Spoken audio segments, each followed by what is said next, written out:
आओ मैं तुम्हें मुस्लिम शरीफ पढ़ के सुनाता हूँ।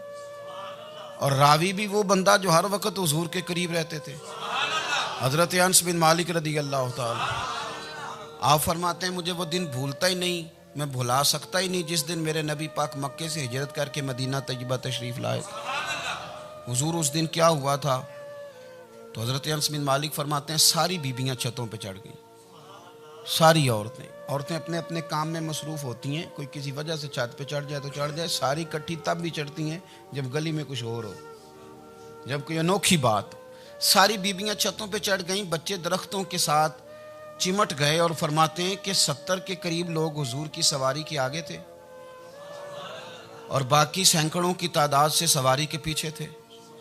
और फरमाते हैं ये अलग मंजर था। और ये मुस्लिम शरीफ में नारा मौजूद है, मुस्लिम शरीफ में, ये सही मुस्लिम में मौजूद है कि जब हुजूर मदीने आ रहे थे तो मदीने वाले नारा लगाते थे या मुहम्मदा या रसूल अल्लाह, और चलते हुए लगा रहे थे या मुहम्मदा या रसूल अल्लाह का वो नारा लगा रहे थे। और फिर हजरत अनस बिन मालिक फरमाते हैं ये दो मंजर ये थे, एक तीसरा मंजर भी था।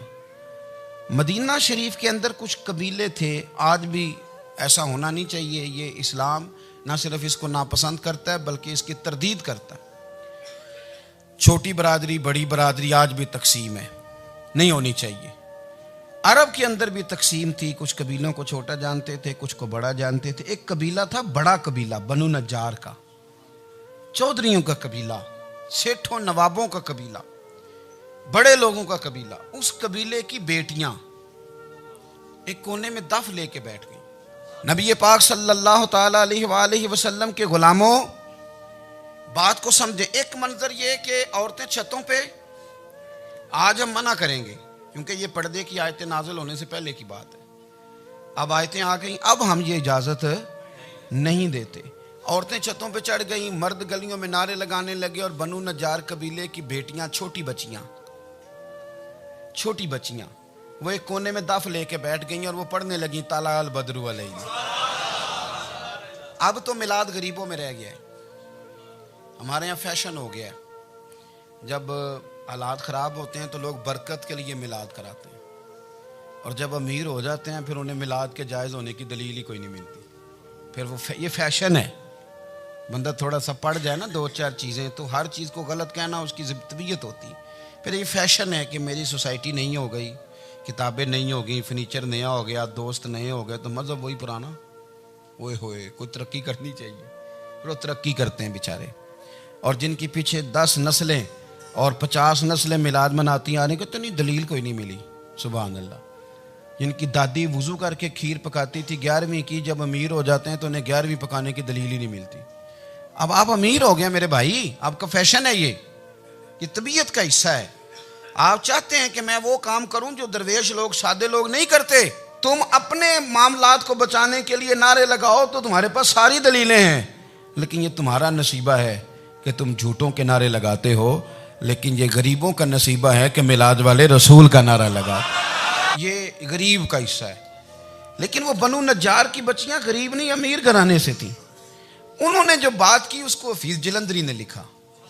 मरहूम कहने लगे कि वो नन्ही बच्चियां, छोटी बच्चियां थी, कहते वो नन्ही बच्चियां वहां बैठकर दफ बजाती थी और रसूल पाक की जानिब इशारे करके गाती थी और लोगों से कहती थी कि ये को हमारा पेशा नहीं दफ बजाना, हम तो चौधरियों की बेटियां हैं, हम तो बड़े खानदान से हैं। वो नन्ही बच्चियां जो बैठकर वहां दफ बजाती थी, रसूल पाक की जानिब इशारे करके गाती थी और कहती थी हम हैं बच्चियां नज्जार के आली घराने की, खुशी है आमिना के लाल के तशरीफ लाने। हमें बड़ी खुशी है आमिना के लाल के, खुशी है आमिना के लाल के, खुशी है आमिना के लाल के, हमें खुशी है आमिना के लाल के तशरीफ, खुशी है बस आमिना के लाल के तशरीफ। नबी पाक सल्लल्लाहु अलैहि वसल्लम से उम्मत का जज्बाती रिश्ता है। ये पहले दिन से ही अबू जाल कब मना करता था किसी मुसलमान को कि खाना काबा में नमाज ना पढ़ो, कहता पढ़ो। हज़रत सुहैब इब्ने सन्नान रूमी से उसने कहा कि आप अपने तरीके के मुताबिक, मुसलमानों के तरीके के मुताबिक काबे के अंदर नमाज पढ़ें। जो मर्जी करें। रोकते तो वो नबी पाक के करीब जाने से थे। वो मंडियों में बैठ जाते थे, हुजूर के करीब ना जाना, हुजूर के करीब ना जाना, हुजूर के करीब ना जाना। मेरी बात को आप समझे और हमेशा याद रखें, उम्मत का नबी पाक से जज्बाती रिश्ता, जज्बाती, ये जो रसूलुल्लाह की उम्मत है ये गुनाहगार हो सकती है पर अपने नबी की गद्दार नहीं होती। मैं आपको सही कह रहा हूँ। मेरे क्लीन शेव नौजवान के कान में आप जाके कहें नबी पाक, चाहे उसने नमाज ना पढ़ी हो, चाहे उसने दाढ़ी ना रखी हो, आप हुजूर का नाम लें, उसके रोंगटे खड़े हो जाते हैं, उसकी तबीयत, उसका दिल धक धक करता है, उसकी एक एक रूह से मुहम्मद मुहम्मद की आवाज़ें निकलती। ये फैज़ है रसूल पाक का और ये करम है अल्लाह का इस उम्मत के साथ। अमीर मिल्लत पीर जमात अली शाह साहब मुहद्दिस अली पूरी फरमाते हैं, एक जगह हिंदुओं का जलसा था, हिंदू पंडित तकरीर कर रहा था, उसने नबी पाक सल्लल्लाहु अलैहि वसल्लम की शान में माज अल्लाह को बेअदबी कर दी। मुसलमान थे ही नहीं, एक मुसलमान था, वो मलंग नहीं होते दौरी डंडे वाले, उसके पर रंगीन डंडा था, वो कहीं दूर बैठा था। तो उसने सुन ली, स्पीकर चल रहा था, तो वो डंडा लेके तो स्टेज पे चढ़ आया। वो कहता मैंने पंडित के सर में मारा एक ही है, पर मारा जरा सही करके। वो ढेर हो गया, लोगों ने गिरफ्तार कर लिया, जेल में चला गया। पीर साहब कहते हैं मैं मिलने गया, बंदे को मिस्बिल्ला भी सीधी नहीं पढ़नी आती, सूरत इखलास भी ठीक नहीं आती, उसे रब्बना आती ना, दुआ नहीं कर सकता, मलंग है। मैं मिलने गया और मैंने कहा यार ना तू नमाज पढ़े, ना दाढ़ी रखे, ना तू मस्जिद जाए, पर तूने कमाल कर दी। तो कहते हैं पीर साहब छम छम रोया और पंजाबी में कहने लगा पीर साहब मैं गुनाहगार हाँ, पर अपने नबी दा गद्दार ते नहीं ना। ये गुनाहगार और गद्दार में फर्क होता है। मैं गुनाहगार हूं पर यह तो नहीं ना किसी की जरूरत कि मेरे सामने मेरे नबी के बारे में बात कर जाए और साड़ी उच्ची ते सुच्ची सरकार ਨੂੰ गल कर जाए। ये बात आप समझें। दुश्मन अहमद पे शिद्दत कीजिए, मुल्हिदों से क्या मुरव्वत कीजिए, शिरक ठहरे जिसमें ताज़ीम रसूल, उस बुरे मजहब पे लानत कीजिए और मिसले फारज जलजले हो नजद में जिक्र आयाते विलादत कीजिए और या रसूल अल्लाह की कसरत कीजिए। नबी पाक का प्यार उम्मत के लिए सरमाया हयात है। रसूल पाक के साथ उम्मत का वालेहाना रिश्ता है। नबी पाक के साथ वाले हजरत खुबैब को गिरफ्तार कर लिया मक्के वालों ने। उस वक़्त गुर्बत थी इस्लाम पर। मक्के में सारे लोग इकट्ठे हो गए और चौक में फांसी देने लगे हजरत खुबैब को। कहना आसान है, करना बड़ा मुश्किल है। बंदा जेल में उलझ जाए तो मैंने बड़े बड़े सियाने लोग माफिया मांगते देखे, बड़े बड़े लोग कहते देखे हैं कि ये काम बड़ा। कैद तन्हाई बजाते खुद एक मुसीबत है। आपको अकेला रहना पड़ जाए ना, ये लॉकडाउन हुआ है तो लोग नफसियाती मरीज बन गए। अकेले रहना, तन्हा रहना कुछ छोटा काम है। हजरत खुबैब अकेले और मक्के का दौर और चारों जानिब काफर, और चौक में जब फांसी पे लटकाया जाने लगा तो अबू सुफियान बोले और बोल के कहने लगे यार बंदा कोई काम करके बड़ा पछताता भी है कि यार नतीजा क्या निकला। तो माज़अल्लाह आपका भी नतीजा तो फांसी है, तो आपका क्या ख्याल है। ये आप यकीन करें कि लोग सही सही साथ चलते हैं, थोड़ी सी दुश्वारी उठानी पड़ जाए तो कहते हैं मैं गाड़ी ठीक था, पर इन्हीं पत्थरों पे चल के अगर आ सको तो आओ।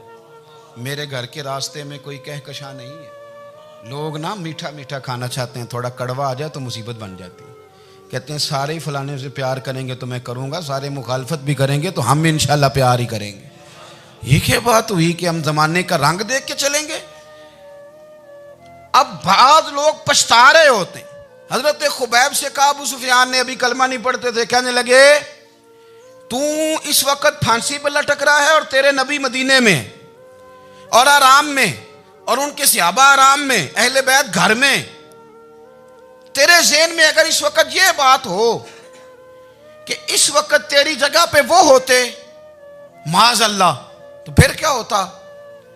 मजमा गैरों का, इलाका गैरों का। ये टाइम आया था अब नारा रिसालत लगाने का। अब टाइम आया हजरत खुबैब ने नारा रिसालत लगाना है, पर लगाना किस तरह है कि काफिर याद रखें। हजरत खुबैब से कहने लगे अगर तेरी जगह हुजूर होते तो फिर तेरा क्या ख्याल है माज़ अल्लाह। तो हजरत खुबैब कहने लगे तुम अभी भी नहीं समझे। ठीक है मैं मक्के में अकेला हूँ, सारे लोग मदीने में हैं, पर मैं पछता नहीं रहा, मैं तो फख्र कर रहा हूँ। मैं फख्र कर रहा हूँ इसलिए कि चोरी करके जान नहीं दे रहा, मदीने वाले की इज्जत पे जान दे रहा हूँ।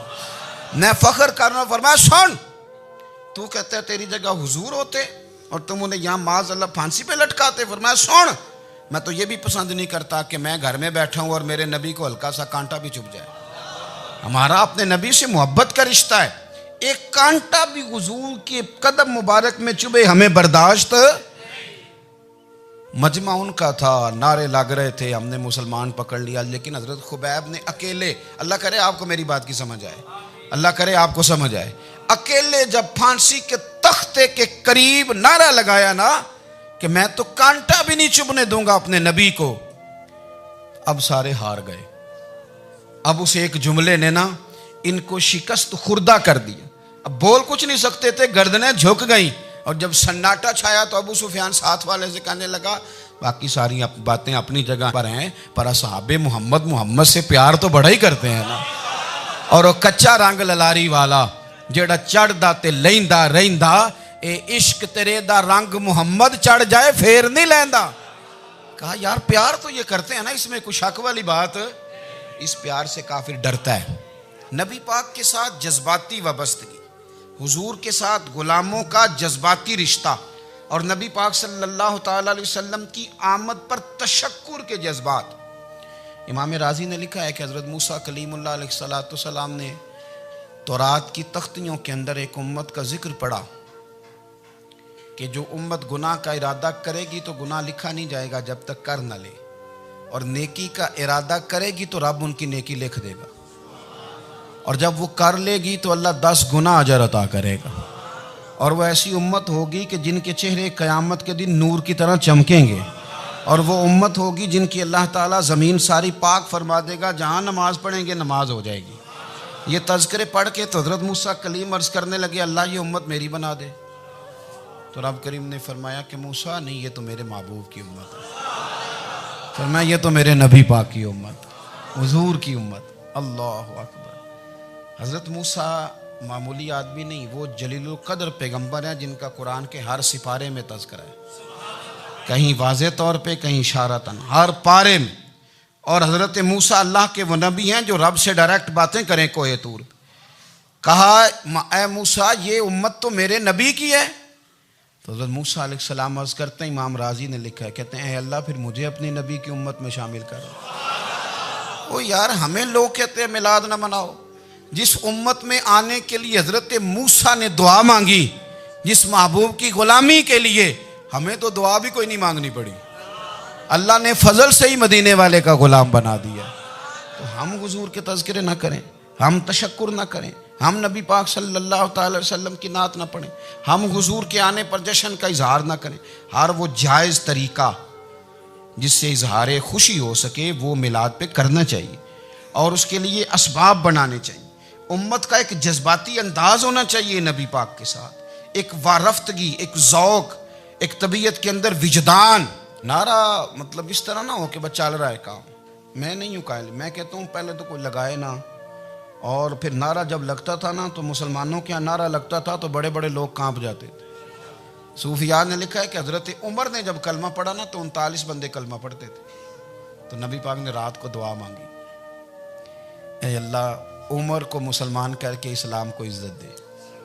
हज़रत उमर सवेरे आ गए, मुझमें वो तफसील में नहीं जाता, बात लंबी। हज़रत उमर जब आए ना और उन्होंने आते जब कहा ना कि मैं कलमा पढ़ने आया हूँ, तो हुजूर इतने राजी हुए कि नबी पाक ने कहा अल्लाहु अकबर, तो सहाबा ने नारे लगाए अल्लाहु अकबर अल्लाहु अकबर, यानी 40 लोग मुसलमान हुए तो नारे लगे, नारे लगे। हमारे सूफिया कहते हैं हज़रत उमर के आने पर जब नारे लगे तो बताओ कि वो तो नारा तकबीर लगा, नारा रिसालत क्यों नहीं लगा? तो कहते हैं गोया हमें हुजूर ने ये समझाया है, हुजूर के इशारों ने समझाया है कि मैं अब अपने नारे खुद तो नहीं ना लगाऊंगा, मैंने तो अल्लाहु अकबर कह दिया, उमर आ गया है, मेरे नारे लगाता रहेगा, नारे लगेंगे। हज़रत उमर ने पहले दिन ही कहा कि हुजूर आप सच्चे रसूल हैं तो छुप छुप के नमाज क्यों पढ़ें? शुरू हो गए नारे, हुजूर आप सच्चे हैं तो छुप छुप के नमाज का क्या माना हो? तो हुजूर ने फरमाया तेरा क्या इरादा? कि हुजूर सारे नहीं, एक मैं, एक अमीर हमजा, एक लाइन के आगे वो लग जाए, एक के आगे मैं लग जाऊं, और बाकी मुसलमान जितने हैं कुल 40 थे, पीछे 18 19 बचेंगे, तो एक लाइन में वो हो जाए, एक में आगे, एक में अमीर हमजा हो, एक में मैं हूं, तो देख लेते हैं ये हमें नमाज कैसे नहीं पढ़ने देते। हाँ हाँ देख लेते हैं, आए ना मैदान में, इधर आ सितमगर हुनर आजमाएं, तो तीर आजमा हम जिगर आजमाए। और गुलामाने मोहम्मद जान देने से नहीं डरते, ये सर कट जाए यहाँ रह जाए कुछ परवाह नहीं करते। फरमाया भी पता चल जाता है ना, एक लाइन में हज़रत अमीर हमजा हो गए, एक में हज़रत उमर हो गए। पहले ये मारते थे जो हरम शरीफ में मुसलमानों के तरीके पे नमाज पढ़ता था। ये जुलूसों की बड़ी बरकत है, अंदर बैठे रहे ना चुप करके, निकल जाएं तो पता कुछ भी नहीं चलता। जब निकलते हैं ना लोग कहते हैं जुलूस क्या माना है, तो मैं बताता हूँ ना जुलूस का माना क्या है। हज़रत उमर ने बाहर निकले, 2 लाइनों का जुलूस, लंबा भी कोई नहीं, बंदे भी 40। और जनाब फारूक आज़म बाहर निकले तो उमर का नारा, उमर का। हजरत उमर ने यूं करके आस्तीने बाजू की चढ़ा ली और अपने गले में जो उनके रुमाल था ना उसको यूं सीने पे बांधा और इस हाथ में तलवार थी तो यूं करके बाहर लहराई। कहने लगे ओ मक्के के काफिरो इधर आओ मेरे सामने।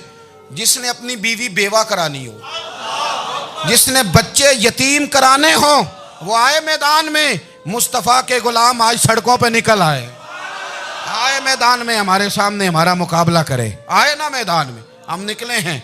अब हम यहाँ काबे में एलानिया नमाज पढ़ेंगे, हम पढ़ेंगे। ताकत है तो आओ ना, हमारा मुकाबला करो, आओ। कुफर बजाते खुद बहुत बड़ा झूठ है और झूठ के पैर। बस 2 बंदे निकले तलवारें लेके आगे आगे, तो फिर हजरत उमर ने एलानिया नमाज पढ़वाई खाना काबा। तो मेरे भाई रसूलुल्लाह सल्लल्लाहु अलैहि वसल्लम के गुलाम तो जब नारा लगाते थे तो हो ही कमाल जाता था। फिर बरेली के इमाम बोले, कहने लगे पेश हक मुजदा शफात का सुनाते जाएं।